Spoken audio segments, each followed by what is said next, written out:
আজকের বানালাম বেগুন ঝাল বেগুন সুন্দরী। তেলটা গরম করে নিয়ে আমি নুন হলুদ দিয়ে বেগুনটা আমি ভেজে নেব, লাল লাল করেই ভেজে নেব। আমি তুলে নেব, নিয়ে যে তেলটা থাকবে ওই তেলের মধ্যেই আমি শুকনো লঙ্কা আর কালো জিরে ফোড়ন দেবো, দিয়ে আমি পেঁয়াজটা দিয়ে দেবো। পেঁয়াজটা মজে যাওয়ার জন্য আমি একটু নুন দিয়ে দেবো, একটু নেড়ে চেড়ে আমি আদা আর কাঁচা লঙ্কা বাটাটা দিয়ে দেবো। দিয়ে যে একটু ভাজা ভাজা হয়ে যাবে টমেটোটা দেবো, দিয়ে নাড়াচাড়া করে তেলটা যখন ছেড়ে আসবে, টমেটোটাও গলে যাবে, তখন আমি হলুদ লঙ্কার গুঁড়ো জিরের গুঁড়ো দিয়ে দেবো।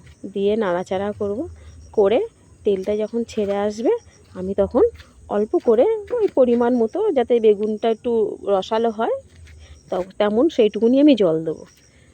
দিয়ে এটা যখন ফুটে আসবে, ঝোলটা যখন ফুটে আসবে, তখন আমি একে একে বেগুনগুলোকে ছেড়ে দেব। এরপর আমি যখন পুরো মাখা মাখা হয়ে আসবে, ঝোলটা ফুটে যখন বেগুনটা একটু নরম হয়ে আসবে, তখন আমি ওর মধ্যে একটু ধনেপাতা আর একটু চিনি দিয়ে আমি নামিয়ে দেবো।